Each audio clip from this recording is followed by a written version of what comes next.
Esto es Opinión 21, el espacio de reflexión y análisis de Capital 21. Aquí se discuten y defienden los temas que ocupan y preocupan a la Ciudad de México. Bienvenidos.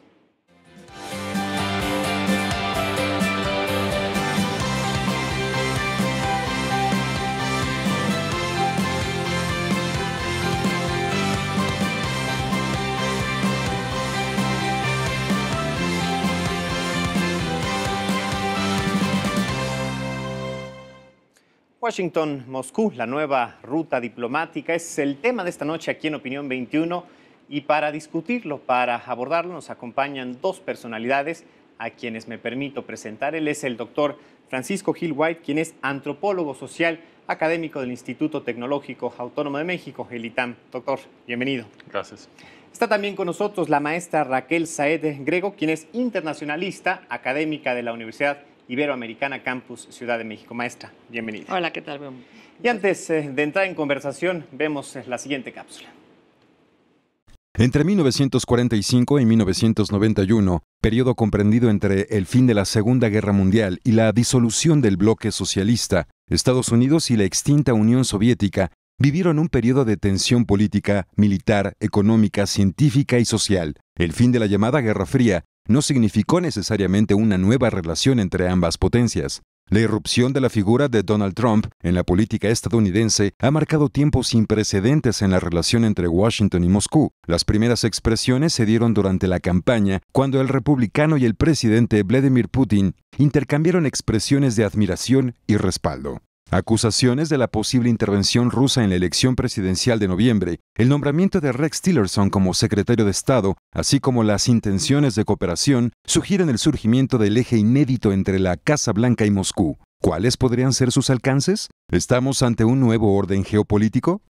Doctor, pensar en la relación que hay entre Estados Unidos y Rusia obliga, desde luego, a remontarnos a la Guerra Fría. Esta relación entre ambas naciones, a pesar de los cambios históricos que obviamente implica, ¿podemos definirla como siempre de enfrentamiento, siempre distante? Bueno, pues sin duda que ha habido cambios porque a partir de la caída de la Unión Soviética se empiezan a abrir otras posibilidades, ¿no? Y inclusive antes, ya con Gorbachev, empezaban a haber otras posibilidades, pero pues naturalmente que Rusia es un país muy importante, es un gran poder y por lo tanto no puede uno simplemente esperar que todas las potenciales áreas de conflicto o rivalidades van a desaparecer simplemente porque cayó la cortina de hierro, ¿no? Entonces, pues esto puede ir en cualquier dirección. Ha habido muchas fricciones, porque, por lo menos muchas fricciones aparentes, ¿no? Porque la OTAN ha continuado empujando por expandirse hacia la frontera rusa y Estados Unidos y sus aliados han continuado interviniendo con sus políticas en los sucesos de los países que antes formaban parte de la Unión Soviética o que están justo en la frontera de Rusia y pues por lo tanto sigue siendo un asunto delicado la relación entre Estados Unidos y Rusia. Pero también es cierto, y quizá lo podamos platicar con mayor detalle, que es importante separar la apariencia superficial de lo que pudiera parecer un conflicto con las políticas que cuestan mucho dinero y que en mi opinión son una mejor guía de dónde están los intereses y dónde están las alianzas de estas grandes potencias. Te menciono nada más un tema muy rápido, Por que favor. es el que yo más estudio es el caso de Irán. Y si estudiamos a lo largo de casi 4 décadas, desde 1979, las políticas de Estados Unidos hacia Irán, la apariencia superficial es de enemistad, porque tanto los funcionarios estadounidenses como los iraníes, cuando toman el micrófono, se expresan de una forma muy agresiva unos contra otros. Combativa. ¿Perdón? Combativa. Sí, combativa, sí. Y bueno, da la impresión de que son rivales, de que son enemigos. Pero cuando vemos las políticas estadounidenses a lo largo de las últimas 4 décadas, los principales gastos han favorecido a Irán. Podemos empezar desde el famoso Irán-Contra, a mediados de los 80s, cuando se descubrió que la administración el gobierno de Ronald Reagan había estado enviando armas en secreto a los iraníes, al mismo tiempo que los denunciaba en público como terroristas. Ese fue un gasto importante. También compartieron con ellos inteligencia militar que asistió a Irán en la guerra contra Irak. Más tarde tenemos la Guerra del Golfo. La Guerra del Golfo inhabilitó al principal rival de Irán, que es Irak. En los 90s hubo una alianza entre Estados Unidos e Irán para importar a Yugoslavia mujahidines, que son estos los guerreros santos de la yihad, para que pelearan del lado de Alija Izetbegovic en Bosnia. Más tarde viene la invasión de Irak por parte de Estados Unidos, que tuvo el efecto de ya quitar de en medio por completo al principal rival de Irán. Y la consecuencia fue que Irán heredó a Irak. Ahora Irak ya se convirtió básicamente en la provincia occidental de Irán. Hay oficiales iraníes dirigiendo los ejércitos iraquíes con la bendición oficial de los generales estadounidenses. Y bueno, pues, y me estaba faltando mencionar que la invasión de Irak, de hecho, se hizo con la cooperación de Irán. Esto se reportó muy poquito, pero sí hubo un par de artículos, uno en el Financial Times y otro en el New York Times, que ahora ya nadie comenta, pero en su momento reportaron que Irán estaba asistiendo a la invasión estadounidense de Irak. Y Estados Unidos les pagó el favor bombardeando posiciones de los disidentes iraníes que tenían sus bases adentro de Irak. Y luego persiguieron a los sobrevivientes por tierra, haciéndole un gran favor a los ayatolas. Entonces, en general parece haber un apoyo a Irán por parte de Estados Unidos cuando se sigue la ruta del dinero y no nada más las declaraciones. Ahora bien, en base a este análisis, uno podría suponer que la enemistad con Rusia que se ha percibido a lo largo de los años no es tan aguda como uno pudiera pensar, porque de hecho en los últimos sucesos en Oriente Medio, en los últimos años, con la guerra civil en Siria, el surgimiento de ISIS, etc., hemos visto que Rusia ha apoyado muy fuertemente a Irán. Se han aliado sobre el terreno y ha apoyado diplomáticamente a Irán, etc. Y pues es obvio que la inteligencia rusa no tiene ningún problema haciendo el tipo de análisis que yo acabo de resumir. Digo, todos los datos son públicos, es elemental atar estos cabos. Por lo tanto, si es tan obvio que hay una relación de apoyo entre Estados Unidos e Irán sobre los hechos, uno pudiera pensar que si Rusia es realmente un rival de Estados Unidos y tienen intereses muy encontrados, sobre todo en esa área, pues no estaría apoyando Rusia también a Irán, ¿no? Entonces esto es un poco sorprendente desde el punto de vista del análisis convencional y yo creo que muy interesante, es un área muy interesante donde escarbar un poco más. Gracias, doctor. Maestra, sí hay un conflicto que se profundiza entre ambas naciones en las administraciones de Obama y de Putin, ¿cierto? Sí, sí, sí. ¿A qué se debe? Y eso se puede leer incluso en las fotos, ¿no? O en los encuentros que estuvieron teniendo, donde se veía el disgusto de estar juntos o de tener que incluso darse la mano. Pero eso es a nivel de imagen, ¿no? Ahora, sí algo, retomando la idea de la historia, cuando la Unión Soviética se deshace, porque pues, no podemos llamarla de otra forma, sí, y queda Rusia, y los otros países quedan sueltos, digamos, a su libre albedrío un poco, pero también porque la situación económica que tenía Rusia en ese momento no le daba para sostener a los demás países, incluyendo a Ucrania, que Ucrania es la que se quedó con los misiles. Y eso era un tema muy importante, sobre todo en el tema de la geopolítica, de lo que iba a suceder con Europa, y teniendo a Europa asociada con la OTAN, incluso a los países que se habían salido del Tratado de Varsovia y que se quedan fuera, entran a la OTAN, como Polonia, ¿no? O sea, como algunos otros, me imagino. Eso es una de las cosas que está sucediendo con los otros 3 países del Báltico.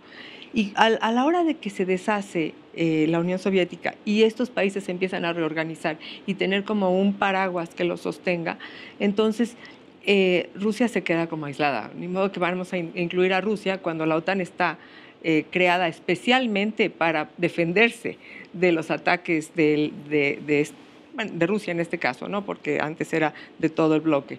Y cuando queda sola, bueno, pues primero se tiene que reconstruir, se tiene que reconstruir como potencia. Por eso vemos que del 89 hasta acá, bueno, pues han pasado muchas cosas. Es un país que ha cambiado incluso de narrativa completamente. Soltó a los países, ahora resulta que Putin los quiere de regreso. Y vemos cómo se toma a Ucrania y se toma a Crimea, Claro, para su propio beneficio. Pero bueno, viendo un poco también cuál es la dinámica que tiene Rusia en sí misma, que es el tema, su economía está basada también en el petróleo o más que nada en el gas natural, que eso es una de las cosas importantes, y que tiene estos gasoductos que pasan por toda Europa y que llegan hasta Europa Occidental.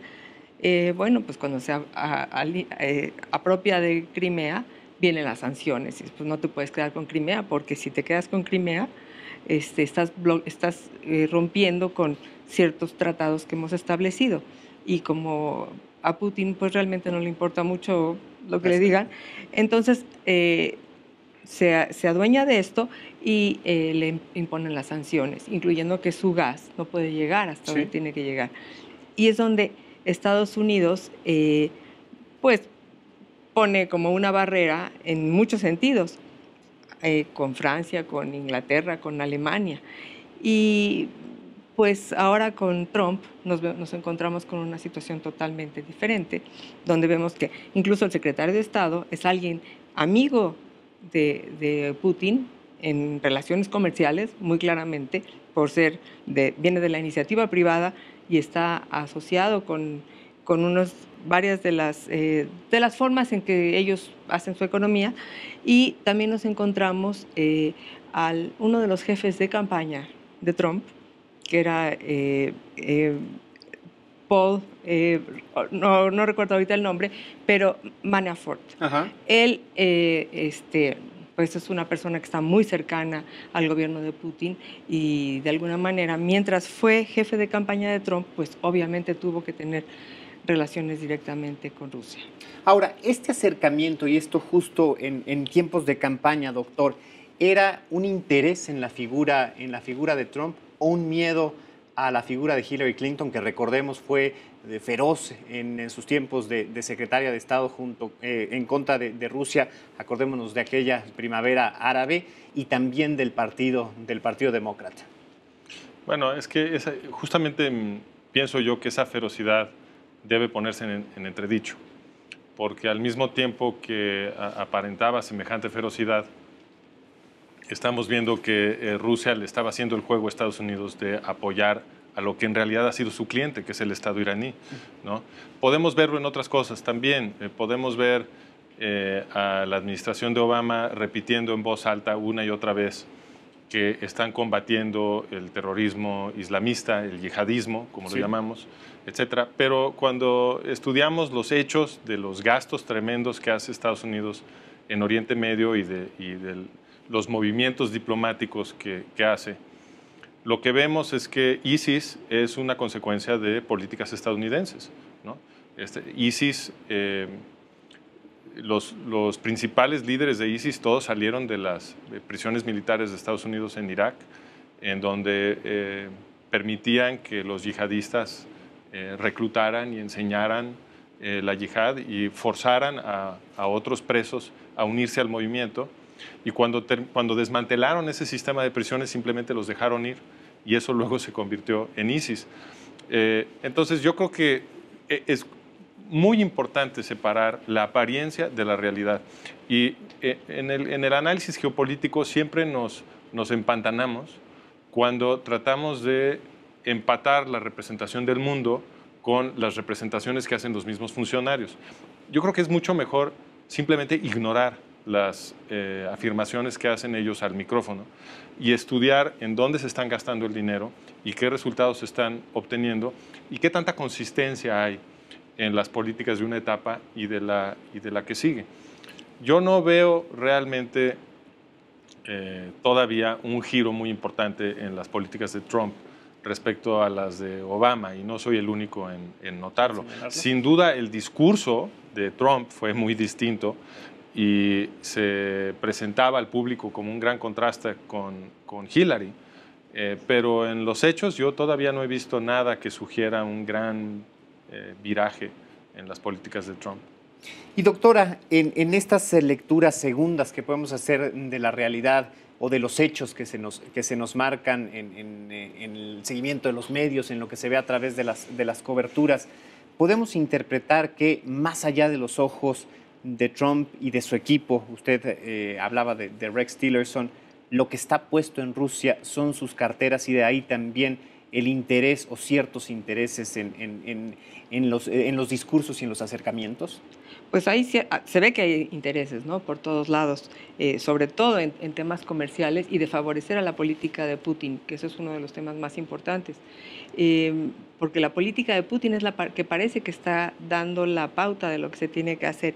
Y yo ahí sí diría que, por ejemplo, ISIS sí es el resultado de lo que dice el doctor, obviamente, pero también fue un mal manejo de la política exterior de Obama, y hay que reconocerlo, por muy obamistas que seamos.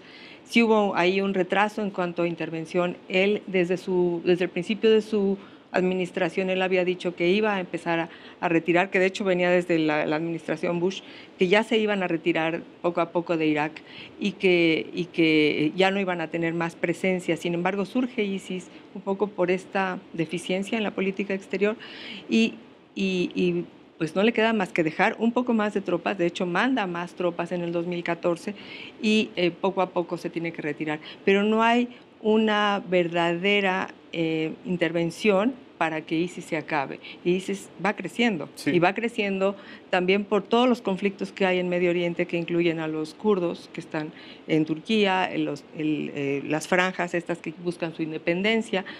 Hay muchos elementos ahí que uno diría, bueno, pues si hay una falla. Ahora, ¿qué pasa con Rusia? Rusia estaba defendiendo a Siria y en Siria está también ISIS.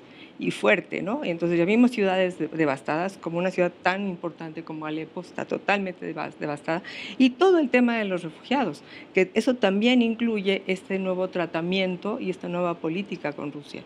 Yo sí pienso que tiene que ver toda esta nueva ser amigos de Rusia de nuevo, con ver cómo vamos a tratar tanto a los refugiados, si los van a tomar o no, qué va a pasar con Siria, si van a permitir que Bashar al-Assad siga o si van a tener una política diferente, que la política de Obama era fortalecer a los rebeldes y eran 3 facciones, claro, más los kurdos, o sea que era mucho. Y pues vamos a ver qué va a pasar con Trump.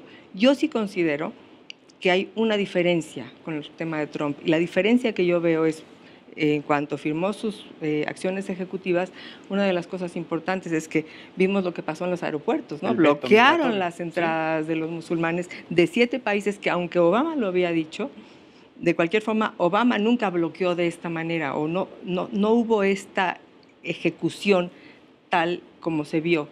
Y lo que vemos ahora es un presidente enojado, que viene el Poder Judicial y le pone barreras, y viene también el Poder Legislativo y le pone barreras, y entonces siente que se puede ir por la libre. Y no es así. El gobierno de Estados Unidos no funciona por la libre. ¿Tiene contrapesos?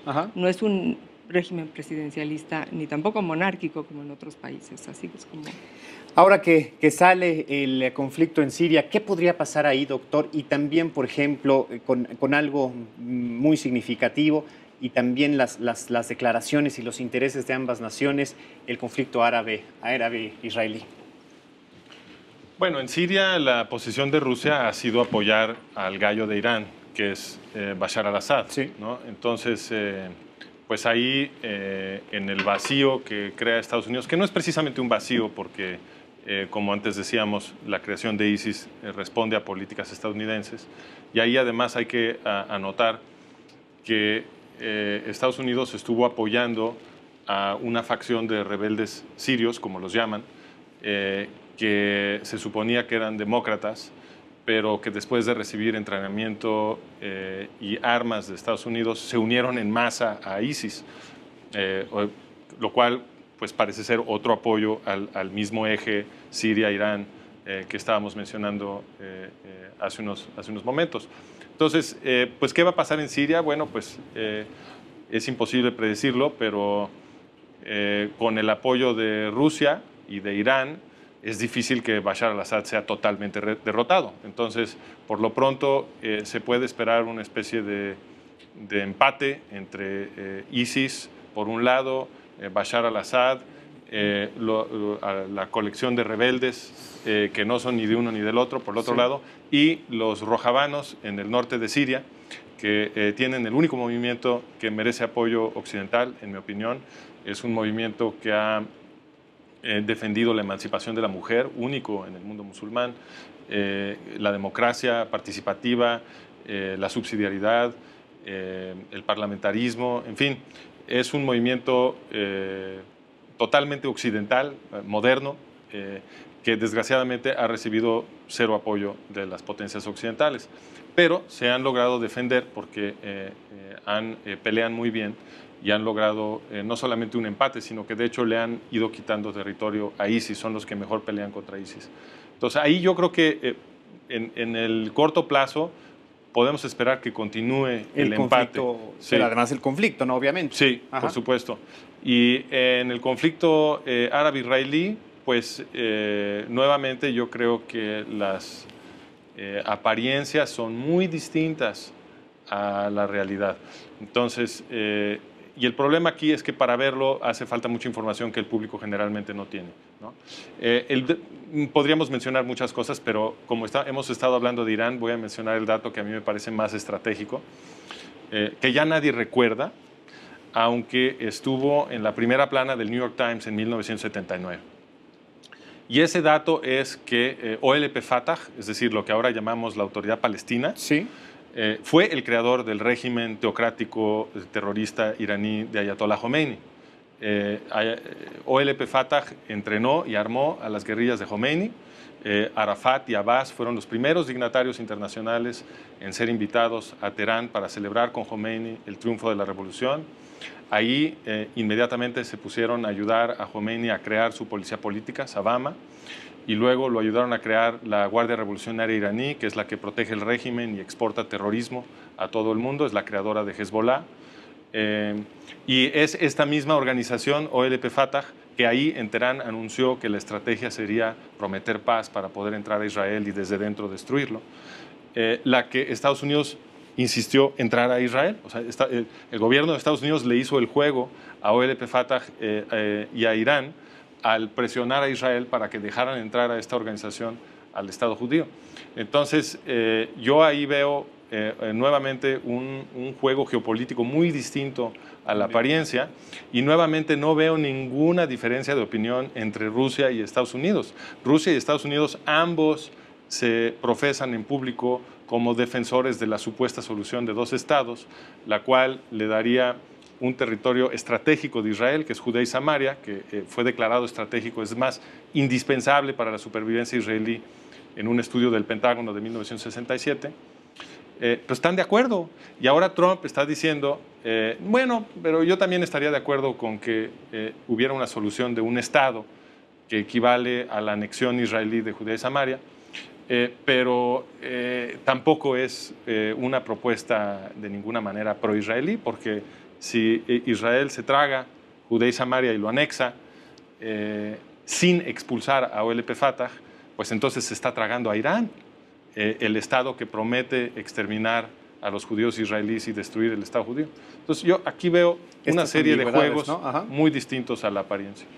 Debemos de hacer un corte, doctor Maestra, permítanos hacerlos. Lo invitamos a usted a sumarse a esta conversación, ya sabe, puede hacerlo a través de las redes sociales, por Twitter, en @capital_21, utilizando el hashtag opinión21, y también lo invitamos a llamarnos vía telefónica. Regresamos y hablaremos justamente de cuál es la injerencia de Rusia en la elección estadounidense el pasado mes de noviembre. Volvemos.